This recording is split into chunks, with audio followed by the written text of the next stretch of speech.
श्री महाप्रज्ञ गुरवे नमः। जिसके सांसों में रहता है शाश्वत शांति का स्पंदन, उस महाप्रज्ञ को वंदन, उस महाप्रज्ञ को वंदन। सत्य अहिंसा अनेकांत को अर्पित जिसका तन मन, उस महाप्रज्ञ को वंदन, उस महाप्रज्ञ को वंदन। जिसके सांसों में रहता है शाश्वत शांति का स्पंदन, उस महाप्रज्ञ को वंदन, उस महाप्रज्ञ को वंदन।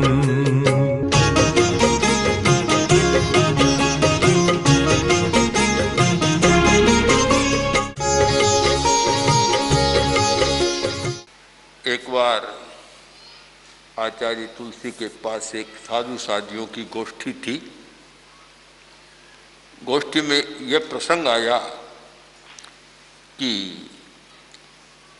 एक तो उलाहना देने की धारणा है और एक समझाने की धारणा है। कठोर व्यवहार की धारणा है और मृदु व्यवहार की धारणा है। गुरुदेव ने कहा कि मेरा अनुभव यह है कि जो बात मृदुता से, कोमलता से, मिठास से कही जाती है वह बात तो मान्य हो जाती है, और कठोरता से जो बात कही जाती है वह मान्य भी नहीं होती, प्रतिक्रिया और पैदा करती है। परंतु आदत है, गुरुदेव ने कहा कि हमारे साधु साधियों में भी आदत है कि कड़ाई से बात को कहना पसंद करते हैं कि कड़ाई से कहो, कठोरता से कहो। कोमलता का अभ्यास कम है, जो कि बहुत जरूरी है।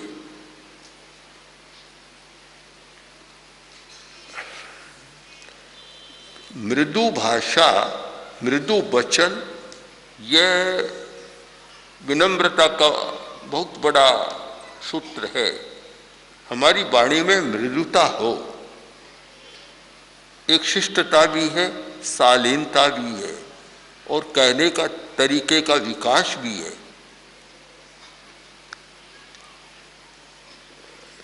हमने देखा है कि जोधपुर के लोग, अब पता नहीं पहले की बात कर रहा हूँ, आज 60-70 वर्ष पहले की, जो हमने देखा है कि आपस में लड़ते तो भी ओछी जबान नहीं कहते, लड़ते तो भी कहते आप साहब यूं क्यों कर फरमाओ छो। लड़ाई तो हो रही है, पर यह नहीं कहता तू मूर्ख है, गधा है, कैसे बोल रहे है, आप साहब यूं क्यों कर फरमाओ छो। अब वहां आवेश थोड़ा कम हो जाता, आवेश को उद्दीप्त होने का मौका नहीं मिलता, और कड़वी जबान आएगी तो वह आग में पूला डालने वाली बात है कि आग और भभक उठेगी। और मृदुता का प्रयोग है तो वह आग में पानी डालने जैसी बात है कि आग शांत होगी। अगर हम अभ्यास कर सके तो पहला प्रयोग है वाचिक विनम्रता, मृदुता का, और वह यह है कि एक संकल्प का प्रयोग। इसमें संकल्प का प्रयोग बहुत काम देता है। क्रमिक अभ्यास करें कि मैं 1 महीने तक कोई भी कटु वचन का प्रयोग नहीं करूंगा। एक संकल्प हो गया। संकल्प है तो संकल्प के साथ जागरूकता बढ़ती है, सावधानी बढ़ती है, और वह सावधान रहता है कि मेरे मुंह से कोई भी कटु शब्द न निकले। अगर 1 महीना सद गया तो फिर 2 महीने का, 4 महीने का, फिर 1 वर्ष का। 1 वर्ष तक जिसने अभ्यास कर लिया वह तो फिर उसका जीवन का व्रत बन जाएगा। पहला हम संकल्प का प्रयोग करें और उसके साथ कुछ साहित्य भी पढ़ें कि मृदुता के द्वारा कैसे कैसे कार्य सिद्ध होता है।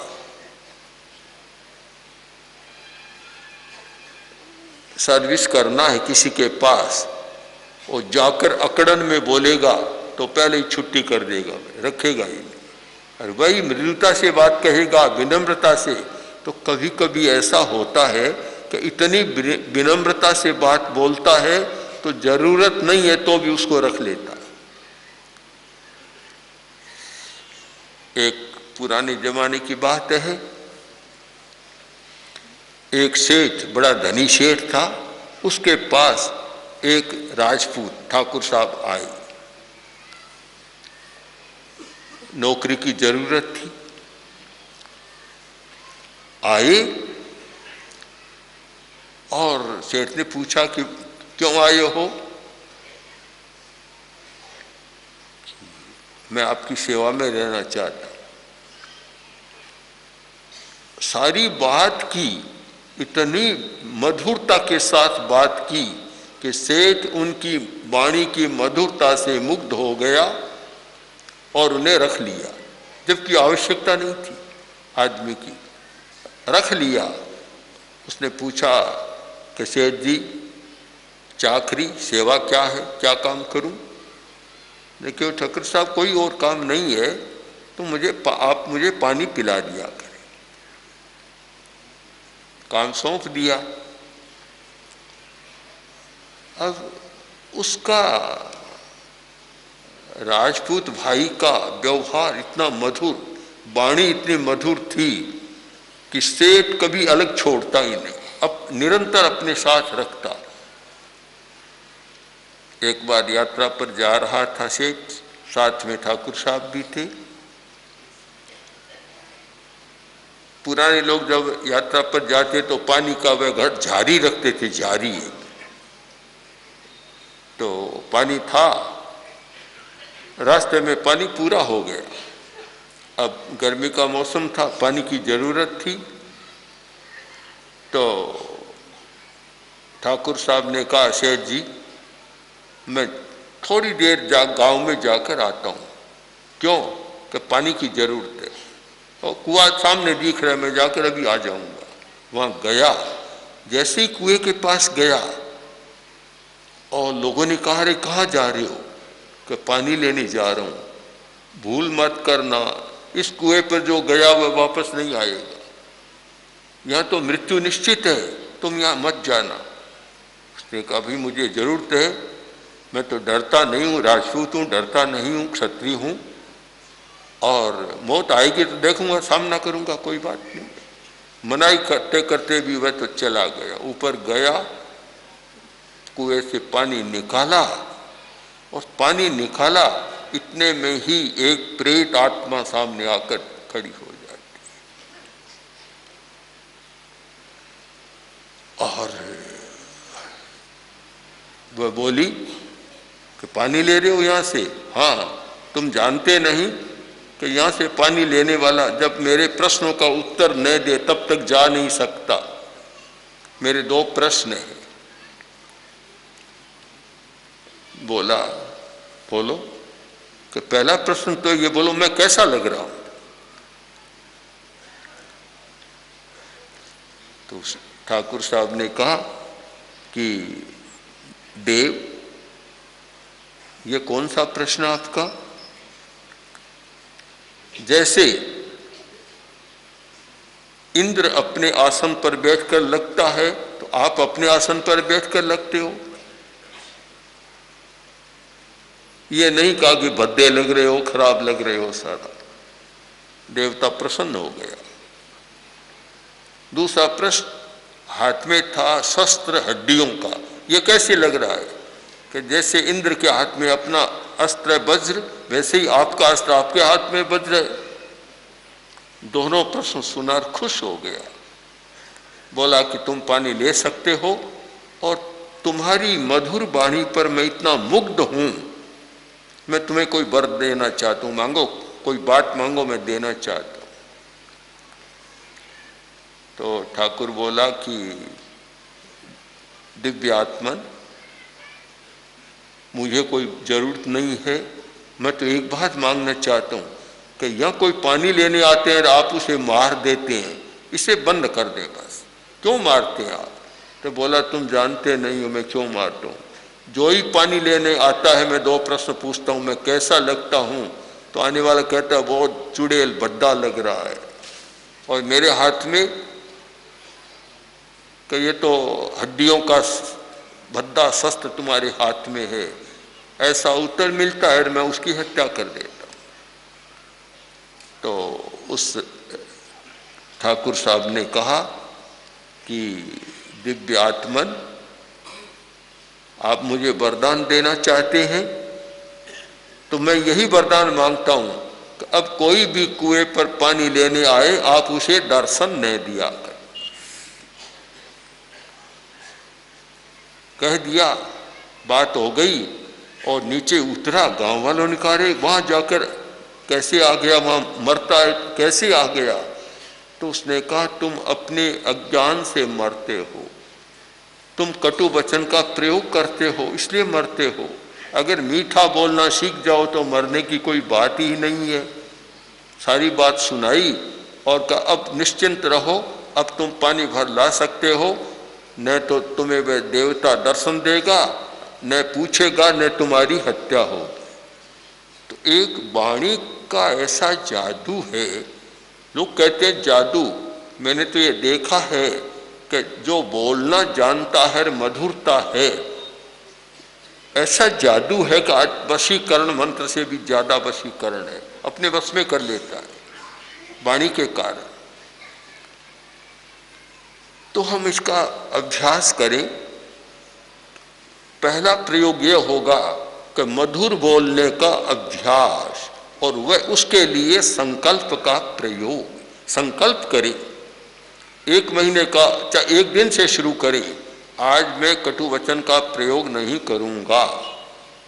चाहे कोई स्थिति आ जाए, दूसरा सामने आकर छेड़छाड़ करे, कटु वचन कहे, कुछ भी करे, पर मैं कटु वचन नहीं बोलूंगा। 1 दिन का अभ्यास, फिर दूसरे दिन का अभ्यास। यह भावना का प्रयोग है, संकल्प का प्रयोग। और भावना का मतलब होता है पुनः पुनः प्रवृत्ति अभ्यास है। अभ्यास का बार बार उसकी आवृत्ति करना। तो हम जब बार बार आवृत्ति करते हैं हमारा अभ्यास होता है। एक अभ्यास तो यह है कि कोई सामने आकर कड़वी बात कहे तो एक ही जगह 2 सुनाना। बहुत लोगों की ये गलत धारणा होती है कि एक कोई बात कहे तो मैं ऐसी 2 सुनाऊंगा फिर मुझे कभी कहेगा नहीं। इस गलत धारणा के कारण कटु संबंध हो जाते हैं। फिर कहेगा क्या, फिर सारे संबंध ही टूट जाते हैं। और इस धारणा को बदले, सम्यक दर्शन का, सम्यक दृष्टिकोण का निर्माण करें कि एक व्यक्ति कटु वचन कहता है तो मैं मधुरता का प्रयोग करूंगा, मेरा संकल्प है, दृढ़ निश्चय है। तो सामने वाला कब तक कहेगा? 1 दिन कहेगा, 2 दिन कहेगा, बाद में वह नहीं कहेगा। ठीक वह संस्कृत का वाक्य बड़ा अनुभव का वाक्य है कि अत्रिणे पतितो बन्ही स्वयमेवोपशाम्यति। अग्नि चिंगारियां हैं, वे किसी घास पर जाकर पड़ती है तो लाल लग जाती है, आग भभक उठती है। और बालू रेत पर जाकर पड़ती है तो अपने आप बुझ जाती है। अत्रिणे पतितो बन्ही स्वयमेवोपशाम्यति, स्वयं उपशांत हो जाती है। तो 2 व्यक्ति है और 2 व्यक्तियों में कलह है, कटुता ये होता है। अगर एक व्यक्ति 2 में से मधुरता का प्रयोग करने वाला हो तो फिर वह आग भभकेगी नहीं, अपने आप शांत हो जाएगी और फिर तो अपने आप वातावरण भी बदल जाएगा। कहानी की तो लंबी बात है, पर संक्षेप में इतना है कि वह सेठ की बेटी जब कटु बोलती थी सारा ससुराल का वातावरण गर्मा गया। और जब उसने मधुर बोलना सीख लिया और कोई कहे तो हाथ जोड़कर नमस्कार मंत्र का पाठ करना शुरू कर दिया, सारा घर का वातावरण बदल गया। पहले जब गई पिता ने पूछा कि तुम्हारा ससुर कैसा है, कि क्या पूछते हैं, डाकिया बना बनाया। जब और बहुत बातें पूछा पति के, पति तो यमदूत है। और जब परिवर्तन हुआ और जब पिता ने फिर पूछा कि तुम्हारा ससुर,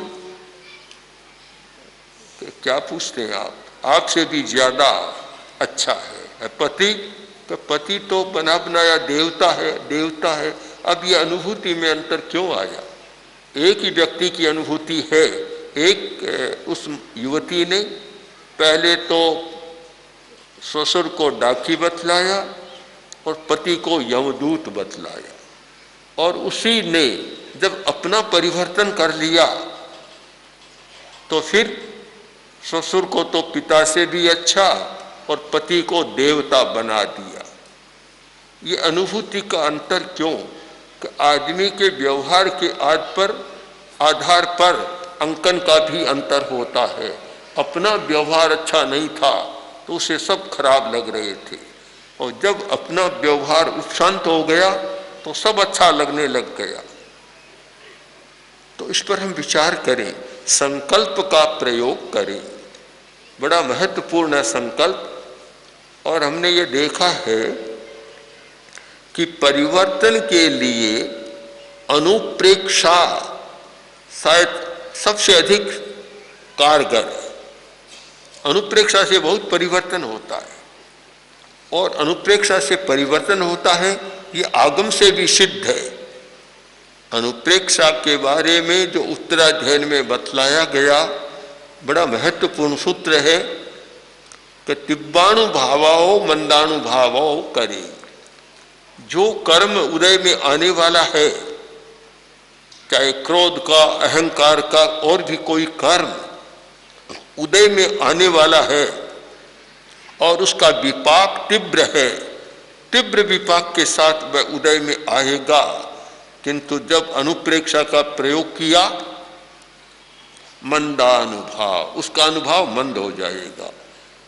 उदाहरण ले लें कि अहंकार, अब अहंकार का उदय होने वाला है, कर्म उदय में आ रहा है, उस समय अहंकार में वह ऐसा व्यवहार करता है कि दूसरों में प्रतिक्रिया पैदा कर देता है और दूसरों के लिए अप्रिय भी बन जाता है। और जब विनम्र मधुरता की या मृदुता की अनुप्रेक्षा की, विनम्रता की अनुप्रेक्षा की, अनुप्रेक्षा करते करते जो तीव्र उदय में आने वाला कर्म था उसको मंद बना दिया, उसके अनुभव को, विपाक को मंद बना दिया। अब वह कोई भी समस्या पैदा नहीं कर रहा है। तीव्र कर्म का तीव्र उदय समस्या पैदा करता है और मंद होता है तो आता है चला जाता है, कोई समस्या पैदा नहीं करता। प्रदेशोदय में कर्म आते रहते हैं पर कोई समस्या पैदा नहीं करते, और विपाकोदय में आते हैं तो बहुत समस्या पैदा करते हैं। तो ये तीव्र को मंद बनाने की प्रक्रिया, उसका प्रयोग हमें सीखना चाहिए कि हम तीव्र को मंद कैसे कर सके। चाहे क्रोध तीव्र है, अहंकार तीव्र है, माया कपट का भाव तीव्र है, लोभ तीव्र है, ये तीव्र है, ये सब समस्या पैदा करने वाले, शरीर की समस्या भी, मानसिक समस्या भी, और भी समस्या पैदा करने वाले हैं, व्यवहार को भी कटु बनाने वाले हैं। और जब इनका हम मंदीकरण कर देते, अनुप्रेक्षा के द्वारा मंद बना देते हैं, उनकी तीव्रता नष्ट हो जाती है। करेले को इतनी धुलाई की कि कड़वाहट उसकी नष्ट कर दी। आदमी सीधा करेला नहीं खा सकता, पर कड़वाहट को कम कर दिया तो अच्छी तरह खा सकता है। अगर कोई पारद को सीधा खा जाए तो मौत, पारद तो जहर है, अगर सीधा खा जाए तो मृत्यु हो जाती है। और पारद का भी जब शोधन कर देते हैं तो पारद अमृत बन जाता है। और आयुर्वेद में तो पारद का बड़ा महत्व है। रस, सारा रस का मतलब ही पारद है, रसायन सारे पारद के आधार पर। तो पारद तो जिलाने वाला है, चिर आयु बनाने वाला, शक्ति देने वाला, पर कब पारद का शोधन हो जाए। क्या हम ऐसा कर सकते हैं कि क्रोध का भी शोधन कर ले? जिससे क्रोध की तीव्रता समाप्त हो जाए, अहंकार का भी शोधन कर ले, उसकी तीव्रता समाप्त हो जाए, तो फिर अपने आप विनम्रता का विकास होगा। और उसके शोधन के लिए एक सबसे बड़ा शक्तिशाली उपाय है अनुप्रेक्षा, विनम्रता की अनुप्रेक्षा, मृदुता की अनुप्रेक्षा, कंठ को शिथिल करना। जो व्यक्ति कंठ को शिथिल करना जानता है उसका मन भी बहुत अच्छा एकाग्र होता है, क्योंकि स्वर यंत्र यहाँ है और स्वर यंत्र ही सारी चंचलता पैदा करने वाला है। स्वर यंत्र से भाषा, चाहे आप बोले मत, किंतु स्वर यंत्र में तो भाषा का कार्य हो रहा है। अनेक परीक्षणों के बाद भी, वैज्ञानिक परीक्षणों के बाद भी यह पता चला तो एक आदमी सपना लेता है तो भी स्वर यंत्र सक्रिय हो जाता है। भाषा का कोई भी प्रयोग है वह स्वर यंत्र की सक्रियता के बिना नहीं होगा। न बोलना, यह मौन तो बहुत स्थूल बात है। वास्तव में मौन का अर्थ क्या है कि स्वर यंत्र को शिथिल कर देना, कंठ का कायोत्सर्ग करना। वास्तविक मौन तो यह है, बोलो मत और मन में इतना सोच रहा है तो आपका स्वर यंत्र तो काम कर रहा है, भाषा काम कर रही है, तनाव भी पैदा हो रहा है। तो फिर कायोत्सर्ग का लाभ कहाँ हुआ, मौन का भी लाभ कहाँ हुआ। मौन करने वाले भी ध्यान दें, जिस दिन मौन करे या जिस घंटा मौन करे, जिस समय मौन करे, तो साथ साथ में ध्यान भी कंठ पर कर ले, कंठ का कायोत्सर्ग करे, तो इतना बढ़िया मौन होगा, ध्यान भी हो जाएगा और मौन भी हो जाएगा। और मौन तो कर लिया और दुनिया भर की तो बातें सोचते रहो, और नहीं बोलना है तो लिख कर बताते रहो, काम तो पूरा हो गया, क्या फर्क पड़ा। केवल होठों का, वाणी का व्यवहार नहीं हुआ और तो काम पूरा हो रहा है सारा। तो इसलिए कंठ का कायोत्सर्ग ये एक बहुत महत्वपूर्ण उपाय है। और आवेश को शांत करने के लिए, अहंकार को शांत करने के लिए बड़ा सुंदर उपाय है, क्योंकि अहंकार की अभिव्यक्ति कहाँ होती है। अहंकार ये कहते हैं ना, अकड़ कर सिर नहीं झुकेगा, एकदम अकड़ गया, और अहंकार में होता है और ऐसे अकड़ा लेता है। ये अकड़न सारी गले में पैदा होती है, कंठ में पैदा होती है। और विनम्र और मधुर और मृदु बनना है तो कंठ को ही लचीला बनाना होगा। विशुद्धि केंद्र का ध्यान इसके लिए बहुत उत्तम उपाय है। तो अहंकार विलय कहो, चाहे अहंकार की तीव्रता को कम करना। अहंकार ऐसे तो वीतराग नहीं होता, जो वीतराग ने अहंकार तो होता है। विलय का मतलब यह है कि उसकी तीव्रता को हमने कम कर दिया। जब तीव्रता कम हो गई तो शांति हो गई। बस तीव्रता को कम करना है, इस कड़वाहट को कम करना है, इसकी धुलाई करना है, साफ हो जाए। तो उसके लिए कायोत्सर्ग, दीर्घ श्वास का प्रयोग ये तो है ही, किंतु विशुद्धि केंद्र का ध्यान, और वह भी जो अभी विधि बतलाई गई, उस विधि से ध्यान, संकल्प, लक्ष्य के प्रति जागरूकता, और फिर अनुप्रेक्षा का प्रयोग। यह एक ऐसा प्रयोग है जिसके द्वारा उद्दंडता, उच्छृंखलता, अहंकार की भाषा, कड़वी भाषा, उद्दंड भाषा, इन सब का परिष्कार किया जा सकता है, इनकी तीव्रता को कम किया जा सकता है। वे सब ध्यान दें कि वृत्ति का परिष्कार करने की प्रक्रिया को जान लें।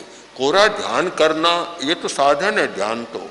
आखिर ध्यान क्यों करते हैं, कोई लक्ष्य बनाना होगा, और लक्ष्य बनाकर जिस वृत्ति का परिष्कार करना है उसकी प्रक्रिया को समझना है, और उस प्रक्रिया को समझकर जो जो तीव्रताएं हैं, चाहे क्रोध की, अहंकार की, लोभ की, उनकी तीव्रता को मंद कर देना। अनुप्रेक्षा के द्वारा इस प्रक्रिया से चले तो हम एक संतुलित व्यक्तित्व का निर्माण कर सकते हैं, अपनी वृत्तियों का परिष्कार कर सकते हैं, और तब तीव्रता को कम कर और मंद होने के साथ शिष्ट आचार, शिष्ट व्यवहार, शिष्ट वाणी, एक अच्छे व्यक्तित्व का निर्माण कर सकते हैं। ओम नारायण। ओम श्री महाप्रज्ञ गुरवे नमः।